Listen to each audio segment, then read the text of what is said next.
Ardite was the name adopted by Royal Italian Army elite storm troops of World War I. The name derives from the Italian verb ardire and translates as the daring ones. Reparti d'Assalto were formed in the summer of 1917 by Colonel Bassi, and were assigned the tactical role of shock troops, breaching enemy defenses in order to prepare the way for a broad infantry advance. The Ardite were not units within infantry divisions, but were considered a separate combat arm. The Reparti d'Assalto were successful in bringing in a degree of movement to what had previously been a war of entrenched positions. Their exploits on the battlefield were exemplary, and they gained an illustrious place in Italian military history.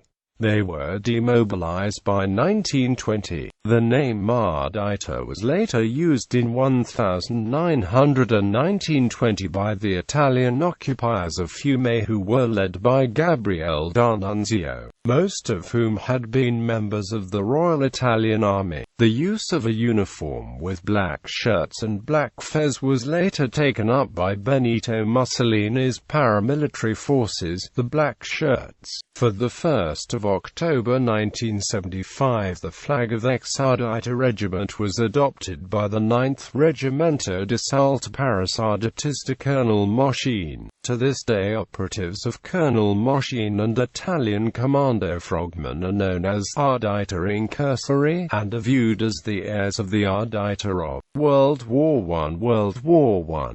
Early experiments. The Ardite concept can be traced back to 1914, when every regiment of the Royal Army was ordered to create a group of explorers trained to act behind enemy lines. The first Ardite units were formed and trained in St. Ricca di Manzano, in the province of Udine, where the event is still celebrated on the last Sunday in July. Others argue that the so-called companies of death, special patrols of infantry and engineers engaged in cutting or blasting enemy barbed wire, should be considered as precursors of the Ardite. They were easily recognizable by the use of armor and farina helmets. The use of explosives in that role resulted in entirely unnecessary sacrifices of the members of these units. The task of Ardite units was not to clear the way for regular infantry to attack enemy lines, but to completely overrun enemy positions.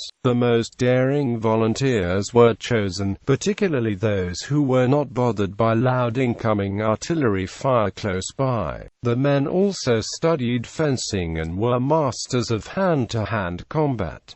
Once ready, they were sent to the front armed with a dagger and hand grenades. Most did not carry rifles or carbines because they would be cumbersome to fire in the confined spaces of a trench. The Ardite approached enemy trenches while they were being shelled by Italian artillery. Just as the barrage was lifted, they would jump inside the trench while the enemy was huddling down, and use the daggers at close quarters to suppress enemy resistance.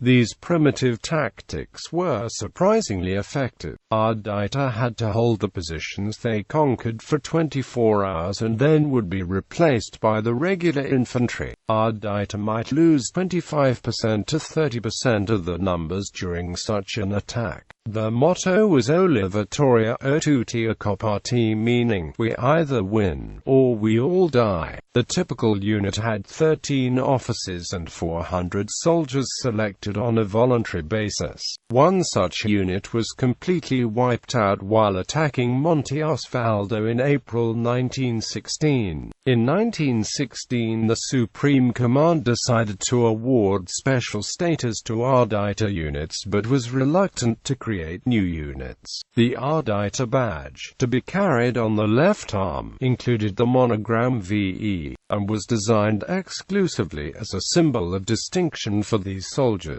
This was the first official use of the word Ardite by the Italian army.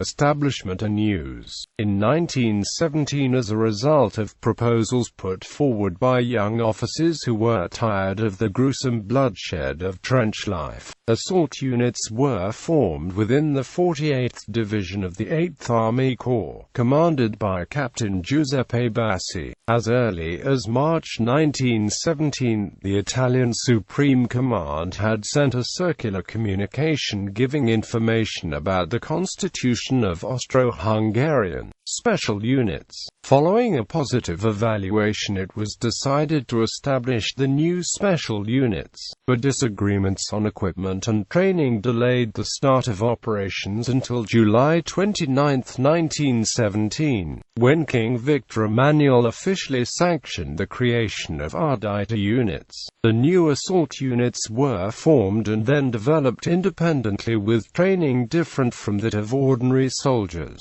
The better trained German army was the first to adopt the concept of shock assault troops with the stormtroopers, but the Italians followed their example. A training school was established, as noted above, at SD Riccadaimanzano in Friuli. The first units were created in the Second Army, and by the time of Caporetto there were 27 units, although only a few actually saw combat. In all, approximately 18,000 men made up the ardite units. Many of these men saw combat on the River Piave, where the advance of Austro-Hungarian troops was halted. Ardite used to swim across the Piave, clenching a dagger between the teeth, and assault the Austrian and German positions on the other bank of the River Piave. These men came to be known as Caimano del Piave. Because Austrian uniforms had stiff collar, the Caimano preferred to use a risolza knife, typical of Sardinia, as this blade could easily penetrate the collar of the enemy uniform. Today, the badge worn by COMSUBIN commandos shows a caiman clenching a dagger in its jaws. This is an emblem chosen to honor the memory of the Caimano del Piave. In June 1918, an entire division of assault troops with 9 units was placed under the command of Major General Ottavio Zoppi, and then was expanded to become an army corps with 12 units in 2 divisions. By the end of the war there were 25 assault units, mostly classified as bersaglieri. The ardite contributed in a major way to the breakthrough on the Piave that in November 1918 made possible the final victory over Austrian armies. Shortly after the end of the war, in January 1920, all units were disbanded. Training. Initially the soldiers were volunteers, but later on unit commanders designated suitable soldiers for transfer to ardite units. Ardite were usually drawn from bersaglieri or alpini. After undergoing tests of strength, skill and nerve, the recruits were trained in the use of weapons and innovative tactics of attack. They also received hand-to-hand fighting instruction with or without weapons, all supported by continuous physical training. In particular, ardite were trained with hand grenades,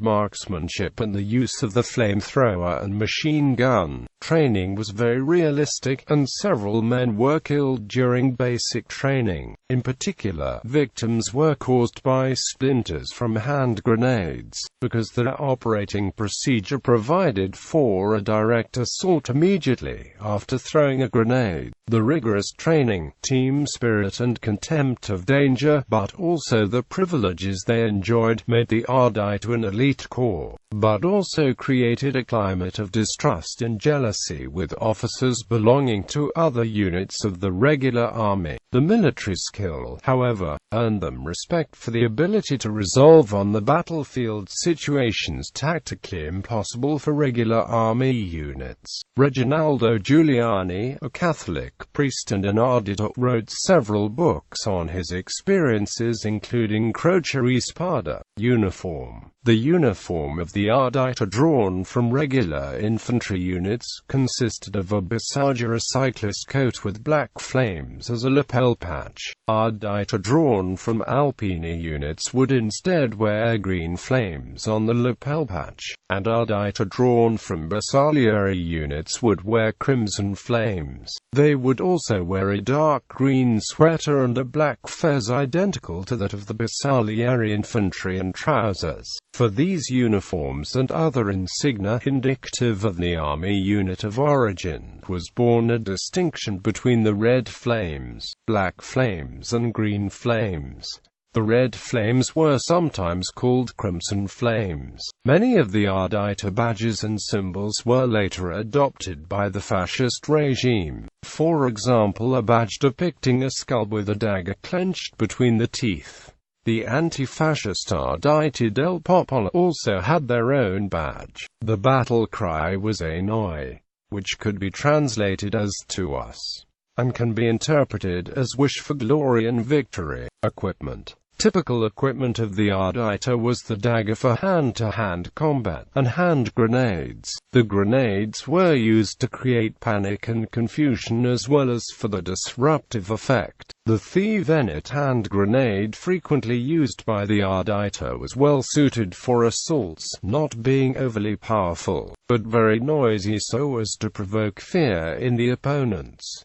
Other weapons included machine guns and flamethrowers. The Ardite also used 37mm and 65mm cannons against pillboxes and fortifications. In the Museo del Risorgimento in Turin, the hall is dedicated to the resistance against fascism. There are on display a dagger and a hand grenade belonging to the Arditi del Popolo. Due to lack of resources, the first daggers were manufactured from surplus stock of the bayonets from the Vettelai rifle. Each bayonet was cut in half and fashioned into 2 daggers. Under fascism, in the post-World War I period, many Ardite joined the National Association Arditi d'Italia, founded by Captain Mario Carli, then involved in the futurist movement in art.